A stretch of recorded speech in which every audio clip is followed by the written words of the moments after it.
everybody. Thank you for joining this episode of All Things Global, powered by Vistatec, with Mark Stanley, formerly VP of Digital Marketing at Salesforce for 22 years, and now of Mark Stanley Consulting. I'm your host, Suzanne Frank.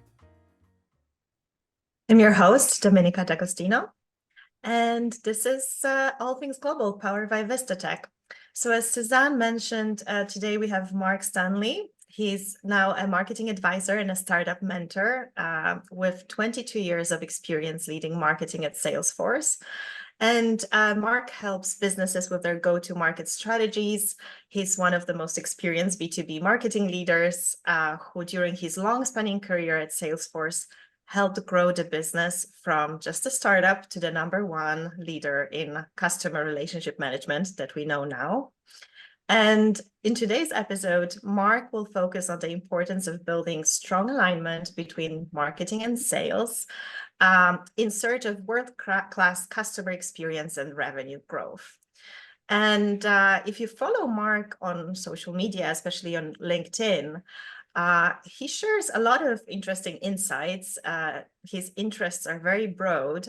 So I guess to kick it off, why this particular topic? Why do you think it's so timely and so important? If you can add some context to the conversation, Mark, that would be great. Hey guys, thank you for that. Must be the jazziest intro I've ever had. So thank you for that. Yeah, this is an interesting topic, and I think like the reason I'm here today all stemmed from the fact that I put a post out on LinkedIn and Suzanne reached out. And I guess the context that I'd put it in is that there's a lot going on in the world. You know, we've come from a climate of low interest rates and kind of free money to an environment all of a sudden where we had a pandemic. We had peaking inflation, high interest rates. There's obviously there's several wars going on around the world. There's challenges with distribution. There's all the change that, climate change is bringing. So there's a lot of external factors, a lot of external threats. And there's a group called Eurasia Group that sort of like analyze all of these geopolitical threats. And it's kind of a really interesting but challenging business environment. And at the same time, there's a real, I guess, there's a lot of positivity. There's a lot of advancements in technology. And I suppose AI is top of mind right now. So like this contrast between a lot of global challenges and a lot of opportunity, which I think in many ways leads us to sort of look outwardly. And I know as a marketer, what I tend to do around this time of the year is think about, how am I going to innovate in marketing? How am I going to like cut through the noise to reach my customer? How am I going to leverage new technology like AI, etc.? And I think sometimes we look very externally. And I think this topic is kind of one of back to basics, which is like looking internally into our businesses and really focusing on fundamentals. And I suppose with the shift, I guess the increasing shift towards things like productivity in this sort of new global environment that we're in right now. And if you look at some of the research, I was reading a post from Sequoia Capital during the week about when they surveyed their go-to-market execs, the #1 focus that they had was on fundamentals. So I think this topic of looking inwardly as well as outwardly and thinking about how we function as businesses and back to the fundamentals is a good thing to do. That's not to say we shouldn't focus on innovation and leveraging technology, but I think getting back to basics is a good thing to do from time to time.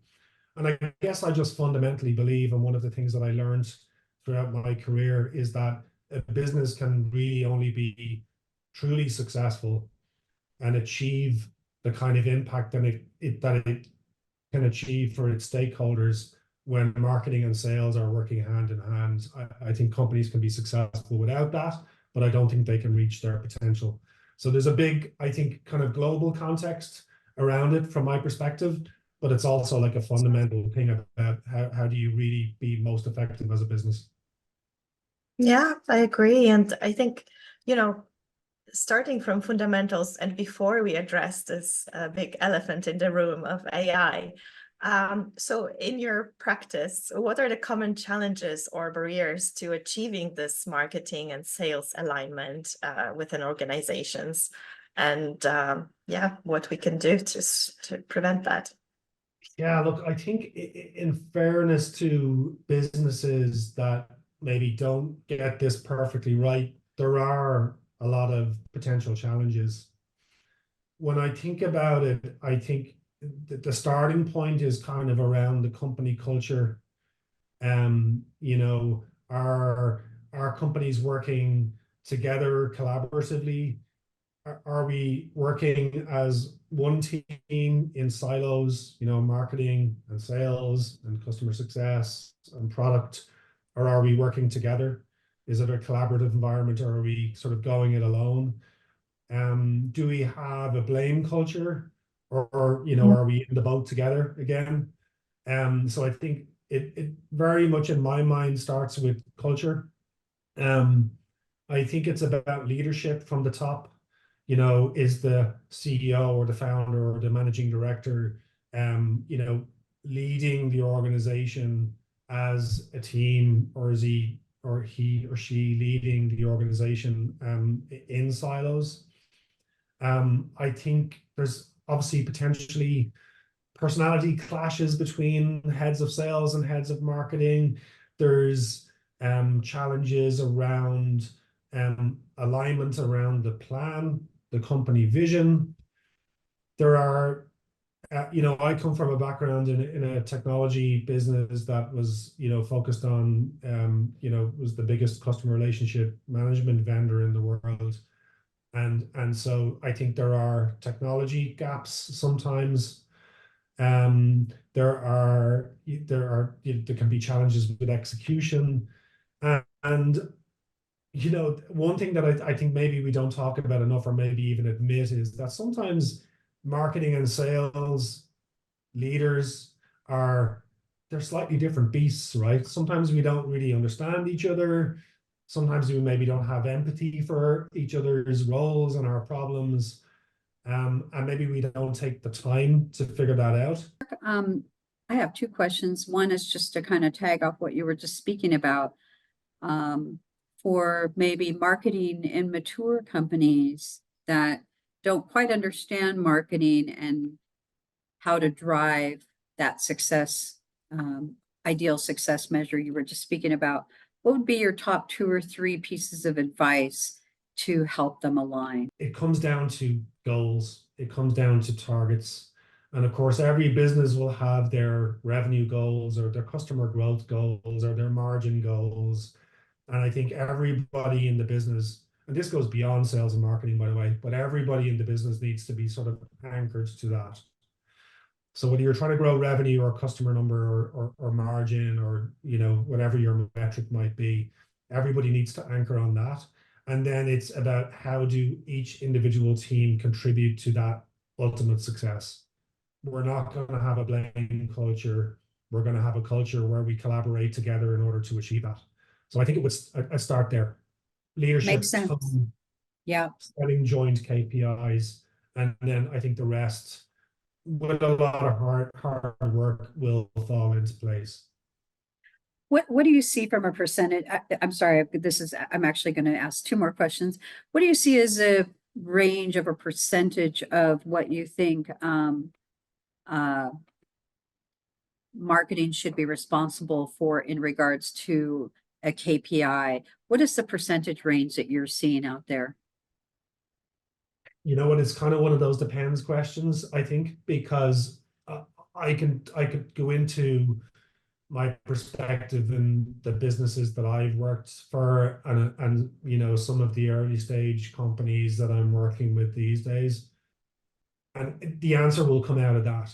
But I would say there's a big shift that I see in the last number of years, where things like paid media are becoming increasingly measurable, and the kinds of marketing that I think are becoming more and more effective, like, you know, what people would refer to as dark social and content, etc., is actually becoming less measurable. So the attribution discussion is one we could talk about for a whole other hour. Yes, indeed. But and it's a really hot debate right now. But for all sorts of reasons, I'm a real believer in the concept of a rising tide lifts all boats, right? And some of your activity in a marketing organization isn't necessarily going to be completely, attributable to, the inputs that you put in. And if you just think about the buyer experiences, you as a consumer, the kinds of market research that you will do, the kinds of touches that you will have both online and offline for any given purchase that you make, particularly big ones. Thank you for clarifying that. But at some point, you do think marketing definitely needs to have some kind of KPI around the overall revenue goal. We had what we call, a four horsemen model, and the four horsemen were marketing, business development, sales, and partners. And so through some mechanism, we ran the numbers and we figured out these are the four contributors to our business. These are the four groups that are going to generate pipeline for the business, and it all adds up to 100%. And as you suggested, we all had a share, and that was maybe not an absolutely perfect science. Makes sense. And I also like the collaborative aspect of not a blame culture, but a team culture. So thank you for that. Not to switch gears, but as Domi had indicated, we do have the 500-pound elephant sitting in the room with us today. So I am going to switch topics around artificial intelligence, and this is on everyone's mind.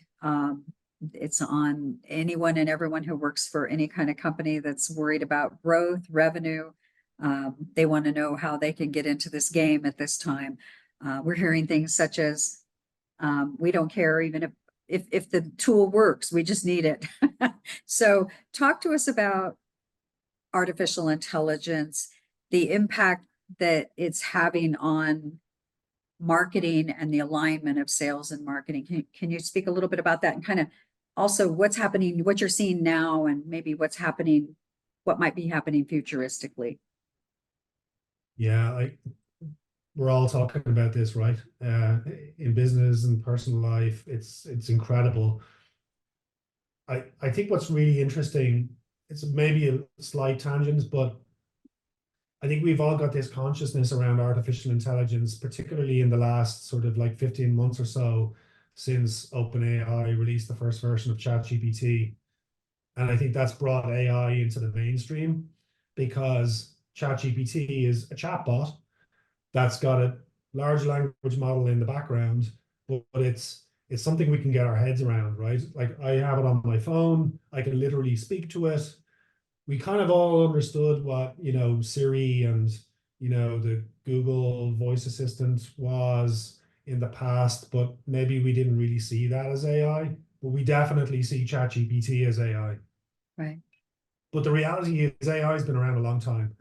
We kind of feel like it's only been around a year, but it's actually been around a long time. So if you think about the likes of the Amazon recommendation engine, or the Netflix recommendation engine, or dynamic pricing I'm not sure in the US, it's probably the case with the likes of Southwest, certainly in Europe with Ryanair, the prices are changing all the time based on market dynamics. There's so many examples of AI that already have existed in the world for a long time. So it's not actually anything really particularly new. It's just we're seeing something very tangible recently, and there's no doubt the pace is accelerating. I think the same is true in the world of sales and marketing. So if I think about the kinds of tools that I've been using in the last number of years, it's around things like, lead scoring. It's around things like personalization of content. All of our email engines are constantly using artificial intelligence to create better customer experiences. The same on the web, the same through advertising. And the same is true in the sales world, right? Predictive forecasting, all sorts of use of AI, not necessarily hugely new, but suddenly very sexy. And of course, every business is jumping on this trend. There's no doubt that AI is going to change probably all of our jobs. And that even the advances with things like image generation and content generation in the last 15 months open up huge opportunities in marketing and in sales. The way I think about it is it's another incredibly powerful tool that both marketing and sales can use together. Mhm. And with a marketing and sales organization that are aligned, that are working hand in hand, that have the right cultures, that have the right KPIs and no blame culture and all of the things that we spoke about yesterday or earlier on. And you add on top of that an amazing new set of tools, which are no doubt going to advance very, very quickly over the next number of years. It's kind of a 1+1=3 scenario in my mind. But with all of the best AI in the world, I think without that, fundamental way of working, without that alignment that we're talking about today, I think you're still missing a trick. So it's a case of Yeah. 1+1=3, but without one of those ones, you're not there. That's kind of the way I Mm. think about it. Yes, and it seems that a lot of the companies, right, have made strides already to incorporate these AI tools into their workflows and marketing processes, including, as you said, image generation, for example, for different markets, right, to make it more kind of localized, right, to the local market. But there are, I guess, also, and we don't want to, pound on AI and only fearmonger about the dangers, but there certainly are certain things that, potentially could slow the growth of AI and the deployment of the tools. And, we've all heard about the hallucinations, the unintentional biases that are planted into AI technology. Sometimes the discrimination, there's also the context of invasion of privacy. We have seen that with the recent New York Times trial where, right, suddenly New York Times is suing OpenAI for using all of its intellectual property. So how do you think we can embrace this AI future and yet, use those technologies within marketing responsibly? Yeah, look, there's no doubt there's a lot of challenges in this area, some of which you've mentioned. There's a sustainability challenge due to the amount of compute power that these things need. There's the impact on the environment from a raw materials perspective. Yeah. All sorts of concerns. And of course, there's the huge concern of the bots are going to take over, which if you're a science fiction fan, you'll be acutely aware of. So there's a lot to consider.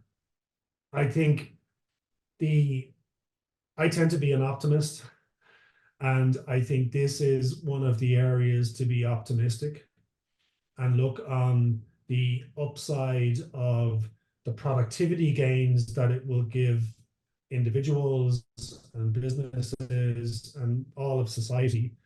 And whilst we might fear for things like our jobs and the bots are going to come for our jobs, I tend to subscribe to the point of view that it's going to enable the humans to do far more interesting work and to be to maybe have more time for the things that are more important in life, because we have this amazing new capability.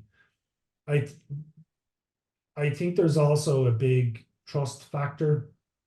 And so I know I use some of these tools every day, ChatGPT Plus, Microsoft Copilot, Google Bard, to name just three, whatever about DALL-E and all of these other things.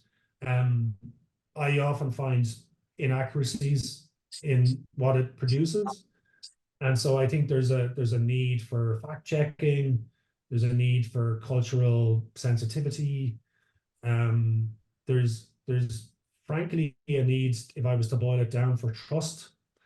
And there's some businesses that are out there that are very cleverly focusing on the sort of trust aspect of this and making sure that these things can work in a trusted environment that are sort of like behind the firewall, so to speak.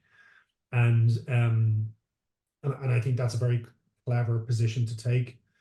I'm not sure I have all the answers on it, but again, I would default to, I think we need to be careful. I think we need to, I definitely think regulation is required here, because I think if it's left to the big corporations, they're just going to pursue profit over everything, right? As tends to be the case.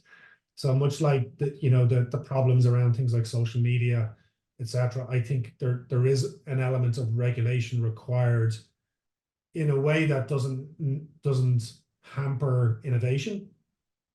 And there's all Also, sorts of also geopolitical sort disinformation. of like nuances to that. Yeah. But ultimately, I'm an optimist, and I think these things are going to be incredibly powerful. Some, I know the CEO of Google, and they may be a bit biased, but they're saying that this is like, more impactful on humankind than, the discovery of fire, which is a bit of a big statement. Is it that big? I don't know, but I tend to be an optimist. Let's put it that way. Yes, I mean, it certainly introduced, the topic even of localization and translation to a wider range, right, of the world. Like suddenly we are at the top of the news, with all the developments for our industry as well, and how companies can use it. So that's definitely interesting. But both Suzanne and I are on the sales side of the barricade, so to speak. We have with us Maria Roa, who is our Director of Marketing here at Vistatec. And Maria, do you have any questions for Mark, or you would like to add anything to the discussion? Yeah, sure. First of all, thank you for everything, Mark.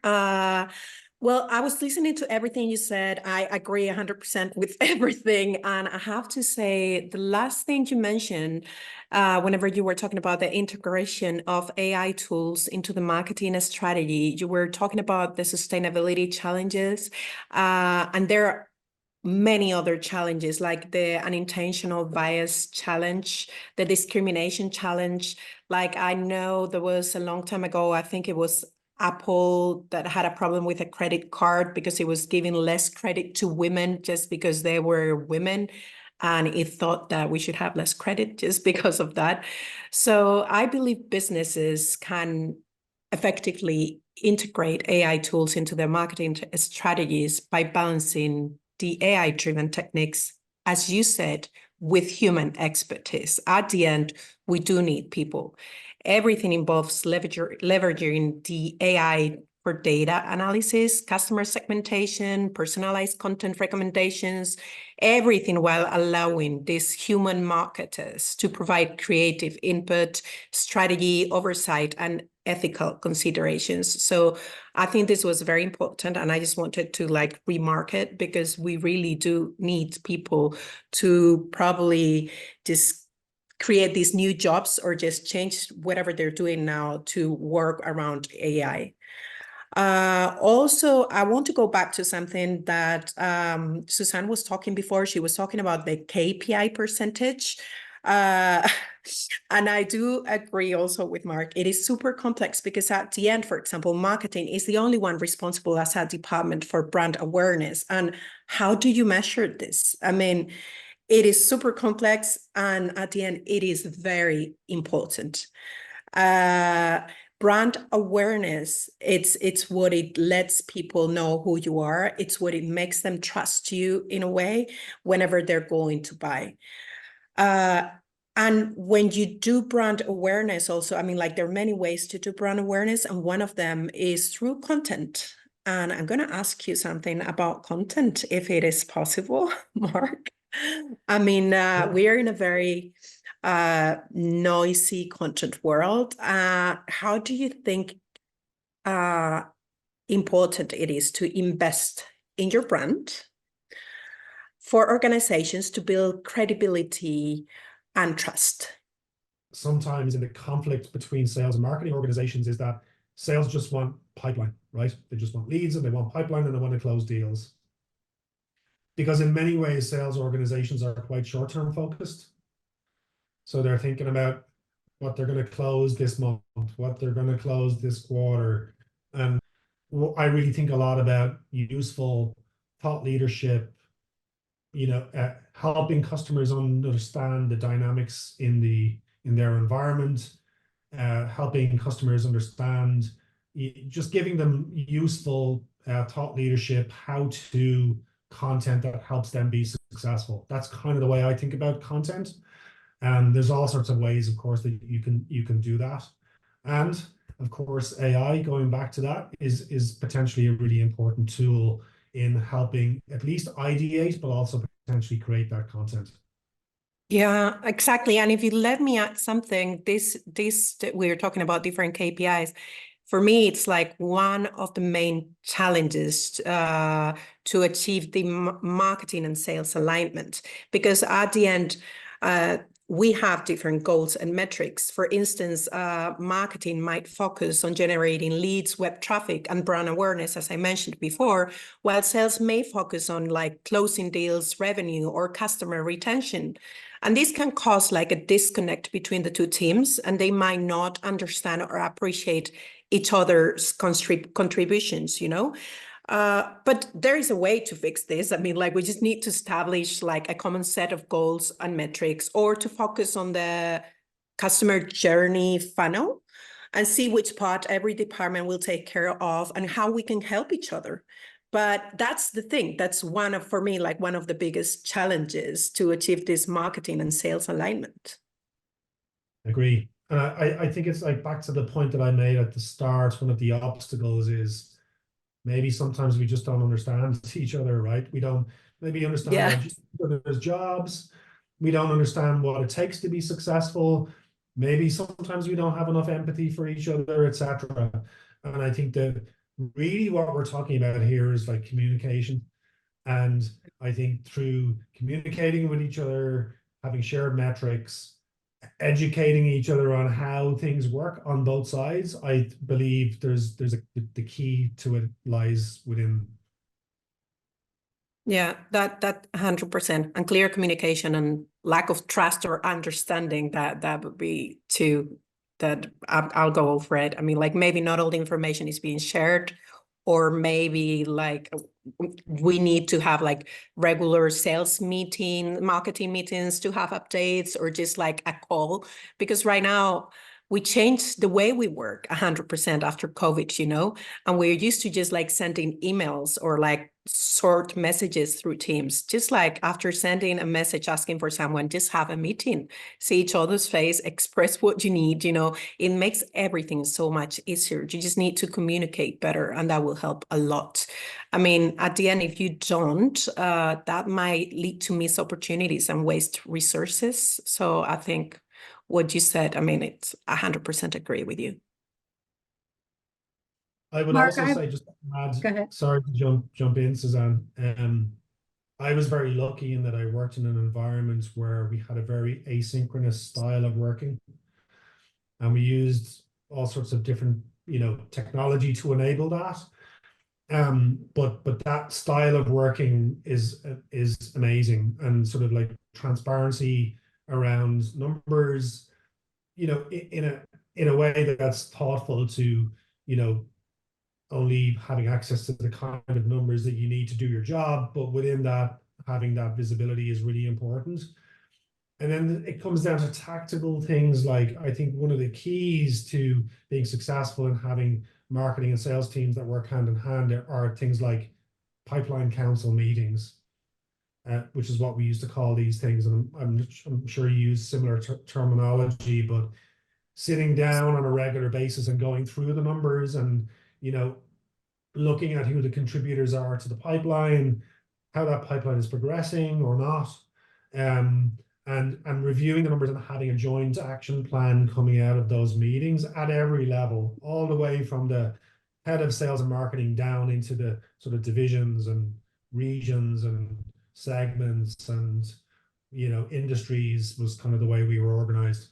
So I think those kind of the culture of asynchronous working and transparency around numbers, but the practice of the rigor of a pipeline council meeting on a regular basis where all of the stakeholders are involved and are in the boat together to get to where you need to get to is really what's going to get you there. I just want to, if it's okay, I want to kind of go back to AI. And I also have a tooling question. So I'll start with the tooling question. Mark, where do you begin? Let's say you don't have a lot of tools, and where do you begin with that? Can you talk a little bit about that?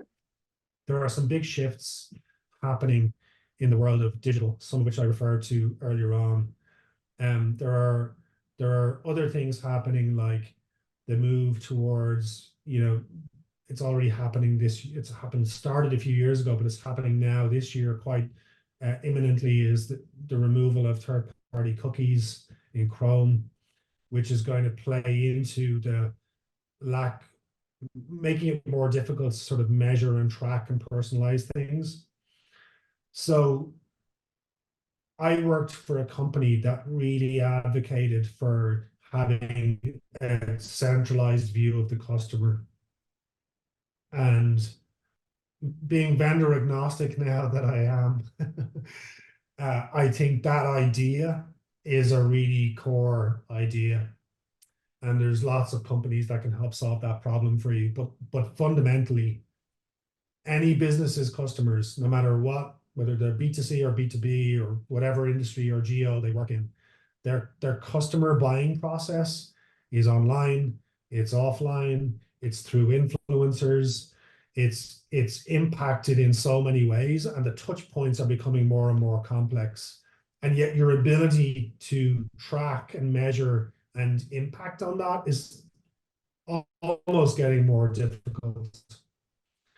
So I think the idea, the concept of making sure that your business has a centralized 360-degree view of your customer is really, really important. Because I think without that, whether you're in marketing or whether you're in sales or whether you're in customer support or whether you're in finance or whether you're in charge of customer renewals, no matter what your function, if you don't have that, you can't be effective in your role. So it's not necessarily a purely AI question. I think AI is almost like a capability on top of that.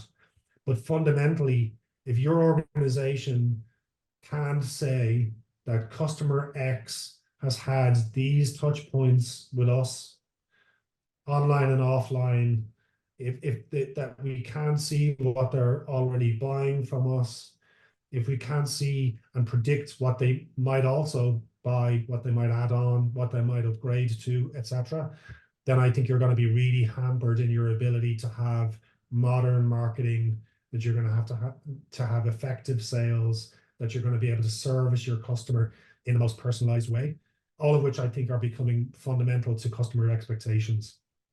So where do you start? I think you start by asking yourself, do we have that? And in the many cases where the answer might be no, I would be Googling things like CRM, CDP, customer experience platforms. And, I'm not going to mention any names like I mentioned, but there's lots of amazing small and larger organizations with incredible technology that can help you achieve all of those things. But I really feel that's becoming fundamentally important.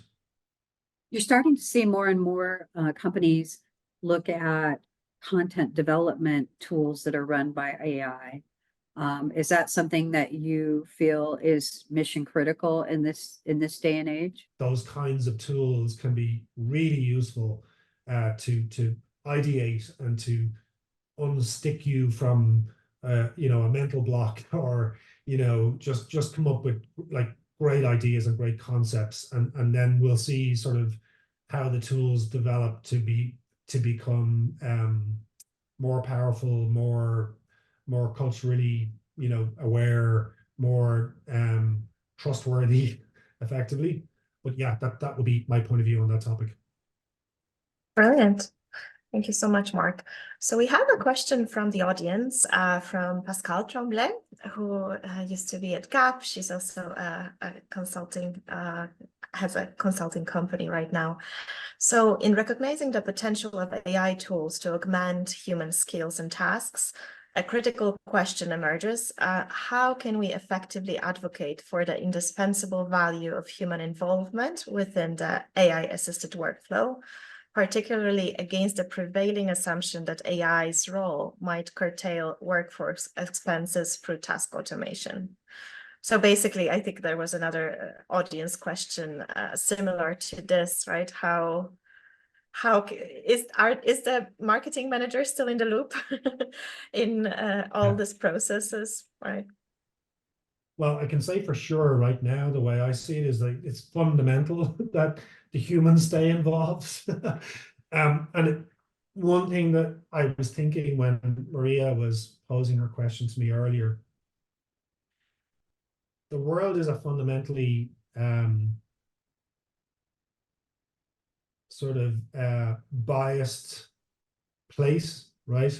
I think we have lots of issues around diversity and equality, etc. And it's a topic that's really important to me. And so without being too controversial, I think potentially a lot of these tools have been built by men, and I think, of maybe a certain cultural background. And it's kind of the classic case of garbage in, garbage out. So I think there's a danger that the artificial intelligence, and particularly content generation and tools that will give us answers and tools that will predict the future in terms of forecasting, etc., will amplify the biases that exist in the world. And I come back to my simplistic examples of when I'm using ChatGPT or Copilot or other things, and I pretty regularly see incorrect answers coming back, and I'm having to sort of like manually fact check things. So at least where we are right now, I think there's a real risk that that these tools perpetuate a lack of equality in the world in some way, and that can manifest itself in many, many different ways. So I think that's one incredibly important reason to validate what we're getting from a generative AI perspective. And I'm hoping that gets better over time. I'm not sure how it will, but I'm hoping it does. And I would have a pretty big fear that just makes the diversity problem that we have in the world bigger. So there's a big reason to advocate that professional humans stay involved deeply in the process, and that we're using the tools as tools, but that the tools aren't using us as tools, to give you a poor analogy. Because you have men training these engines, if they're the ones that have developed them initially, but then that's just going to spin out of control. And as I have a brand that I use, and I own 15 pairs of their athletic shoes. And as a female on their website regularly, I have I have a very good experience in many levels, but I also have a very much a feeling that the website, the colors, the cool colors all go to the men's shoes, and the pinks and the blues and the female oriented colors go to the women's. And you can see that. And if they're using something to automate that, I keep saying to myself, whoever's in charge of the colors for the men need to be fired, because they're not appealing to the women. But it sounds stupid, but it is my user experience. And I'm sure other women are picking up on that. So you really bring up a very powerful point. And I'm sure, knowing Pascal, this is powerful, because it's true. It can make the chasm between the male and the female aspect of identity and brand experience much bigger, and instead of helping it. Go ahead, Domi. I hope that answered your question, Pascal. We also had another one coming from our audience, and that was whether you had any tips or views on mapping complex prospects to customer journeys in this new AI world. I guess the way I interpret that question, the way I think about it is around the use of this kind of centralized view of the customer. And so in my experience, in my previous sort of corporate world, we were dealing with millions of records in probably hundreds of different data stores of every description. You know, marketing databases, email systems, CRM, advertising platforms external to the company, and the list literally went on and on and on. So like many big businesses and even small ones, we had the challenge of all of these customer databases effectively, and some were real customers who were buying products and upgrading and adding users and, you know, buying new products and all of these things. And some of them were, you know, was sort of clickstream data from potential prospects. And then some of it was email, newsletter, database, etc. So a real complex mishmash of everything from the very, very beginning of a potential prospect through to a large enterprise customer who'd been a customer for 10 years and was paying millions of dollars. And so I think what businesses need to try to do with that is to try to centralize that in some way, integrate that in some way, and then have a logic layer that understands the differences between those different sort of stakeholders, let's call them, and the journey that is required to put them on from right at the very beginning of that to the very end. And I think it's only when, I'm kind of coming back to the customer 360 view, right? It's only when you've got that really truly centralized view of that whole picture that you can offer a consistent journey. But the beauty of it is, once you do have that, then you can offer that, you know, across channel. You can offer it online, you can offer it on your website, you can offer it off your website, you can offer it in email, you can even impact the in-store customer journey when somebody turns up at a cash register or a till to pay for something, for a product in the real world. So and of course, again, AI is a tool that can leverage all of that. But if I would start with trying to understand, where is my customer data? And when I say customer, I include prospects in that. So it starts with trying to get a view of that in one central place and one central system, even if it's through integration. And then it's about layering on the customer journeys, and the AI tools clearly will amplify the effectiveness and allow you to optimize that journey over time, because it's never going to end up being what you think it is initially. You need to be able to measure and optimize that as you go. So I hope that answers the question. It's quite a broad question, but that's certainly the way I think about it. Very marketing focused question. And I guess with the developments in AI, we all see that this, you know, it adds additional layer of complexity to the full picture.